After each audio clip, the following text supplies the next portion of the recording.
Isa sa bawat dalawang Pinoy ang gustong mapanagot si dating Pangulong Rodrigo Duterte sa kinakaharap niyang kaso sa International Criminal Court. Base yan sa isang bagong SWS survey. Tiyempo ang paglabas nito sa buwelta ng palasyo sa banta ni Congressman Pulong Duterte na pananagutin niya ang mga anyay kumidnap sa kanyang ama. Narito ang report ni Maricel Halili.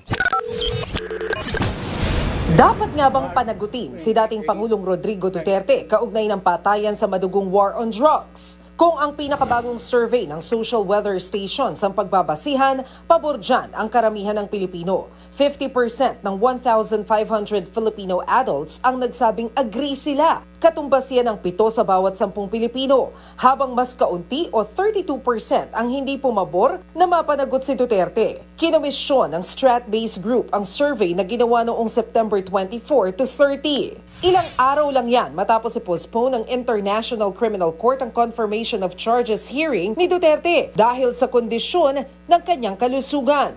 Ayon kay Strat-based President Dindo Manhit, dumami ang bilang ng mga Pinoy na gustong mapanagot si Digong dahil sa mga ulat sa kaso.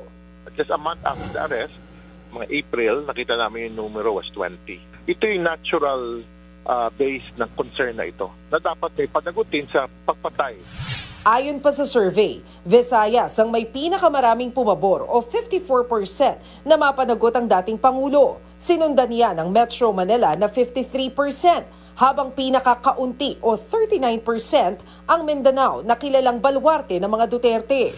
Lalakas pa yan pag nagpatuloy yung case sa ICC, lumabas ang mga ebidensya, makita natin magsalita ang mga witnesses or mga affected individuals or families. Nitong Biyernes lang nang ibasura ng ICC ang hiling na interim release o pansamantalang paglaya para sa dating Pangulo. Giit ni Professor Manhit, posible ring makaapekto yan sa mga susunod na survey.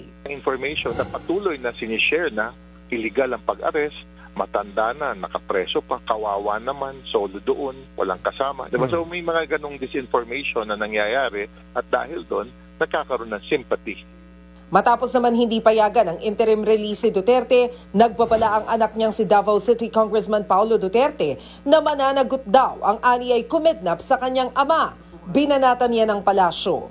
Tayo po ay nasa sinasabing civilized society at wala po tayo sa isang barbaric world. So dapat po tayong tumugon kung ano po ang rule of law at hindi po tayo dapat natatakot o lagi na lamang nabubuhay sa pananakot. Nagbabalita mula sa Frontline, Maricel Halili, News 5. Mga kapatid, ako po si Ruth Cabal. Dito tayo sa totoo, dito tayo sa True FM. Mag-follow at mag-subscribe din po kayo sa aming social media accounts at True Network PH. Diyan po yan sa aming X na dating Twitter, sa FB, sa Instagram, sa YouTube, sa TikTok at sa mga podcast. At syempre, tutok din po kayo sa Signal True TV Channel 19.